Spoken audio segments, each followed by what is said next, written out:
Praise God sa mapagpalang hapon po sa ating lahat. Isala sa ating Diyos na buhay. Hallelujah. So patuloy po tayo makinig ng salita ng ating Panginoon patungkol po sa banal na Espiritu. Sabihin po muna natin, I love you, Holy Spirit. I love you, Holy Spirit. Hallelujah. At ang mensahe po ng ating Panginoon sa hapon ito ay pinamagatan pong yielding to the Holy Spirit. Sa Tagalog po ay pagsuko sa banal na Espiritu. Amen. Mababasa po natin ito sa book of Galatians, chapter 5, verses 8 to 6. Sabi po doon, so I say, walk by the Spirit, and you will not gratify the desires of the flesh. For the flesh desires what is contrary to the Spirit, and the Spirit what is contrary to the flesh. They are in conflict with each other, so that you are not to do whatever you want, but if you are led by the Spirit, you are not under the law. The acts of the flesh are obvious: sexual immorality, impurity, debauchery, idolatry, witchcraft, hatred, discord, jealousy, fits of rage, selfish ambition, dissensions, factions, and envy, drunkenness, orgies, and the like. I warn you, as I did before, that those who live like this will not inherit the kingdom of God. But the fruit of the Spirit is love, joy, peace, forbearance, kindness, goodness, faithfulness, gentleness, and self-control.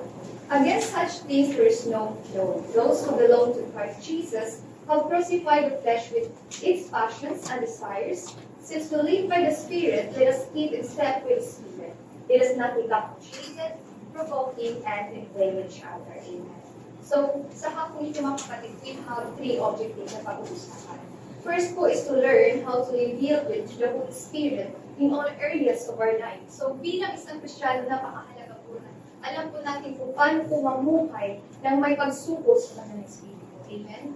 At pangalawang objective po natin is to recognize the works of the flesh that affects our life and spirit. Amen. So mahalaga rin na alam po natin kung ano po yung mga hilig ng laman dahil ito po ay nakaka-apekto rin po sa ating buhay at sa ating spiritual life. At pangatlong objective po natin is to understand the result of being controlled by the Holy Spirit. Yes, sabi po natin, we love the Holy Spirit. Kaya po natin isinubo ang ating buhay sa kanila. But now po is mas maunawaan po natin kung ano po yung magiging resulta ng patuloy po natin pagpapakontrol sa kanila. So as introduction, the one who is yielded to the Holy Spirit will find himself taking new perspectives, new interests, and new priorities in life. Amen. So, sa patuloy po natin pagsuko ng ating buhay sa banal na Espiritu, nagkakaroon po ng pagbabago sa ating buhay. Nagkakaroon po tayo ng bago sa paniniwala, sinasabi na po natin that I am less to be and towards God. Amen. Nagkakaroon tayo ng focus sa Panginoon, nagiging priority na po natin ang ating spiritual life. Binibigyan na po natin ng halaga yung mga bagay na nagbibigay kalungkuran sa ating Panginoon. Amen? For example, yung mga panahon na ginagamit natin sa panunood ng Netflix, ngayon po ginagamit na natin siya para sa paggawa ng mga banal na gawain. Kung dati gusto po natin palagi i-please si brother o si pastora sa ginagawa natin, ngayon po, ang Panginoon na po ang ating gustuhin. At kung priority natin dati ang barkada, ngayon priority natin si Lord. Hallelujah. So when you yield to the Holy Spirit, ibig sabihin na yield dito is to surrender to the Holy Spirit, we will yield fruit. Meaning, bear, manifest, and produce. So kung papasahin po natin siya ulit, when you surrender to the Holy Spirit, you will produce fruit. Amen. So fruitfulness in life, ito po yung magiging resulta sa patuloy po nating pag-yield sa banal na Espiritu. Nagkakaroon po tayo ng, nagmamanifest po sa ating buhay, yung characteristic po ng ating Panginoon Jesus. Nagkakaroon po tayo ng right attitude. Amen? Amen. So in Acts chapter 1 verse 8 it says, but you will receive power when the Holy Spirit comes on you, and will be my witnesses in Jerusalem, in all Judea, and Samaria, and to the ends of the earth. So it is the Holy Spirit, mga kapatid, that give us power, mga kapatid. Amen. So in yielding to the Holy Spirit, may tatlong C lamang tayo natatandaan. But before that, ano pa itong yielding? So yielding is to give up, to give yourself over, and to open yourself with an open hand to receive from another. So yielding to the Holy Spirit, ito po yung isinuko po natin sa banal na Espiritu. Ibinigay po natin sa Kanya ang pagbuo ng ating mga. So, compelled by the Holy Spirit, ang first natin see in yielding to the Holy Spirit. Na mababasa po natin sa book of Galatians, chapter 5, verses 8 to 18, na binasa po natin kanina.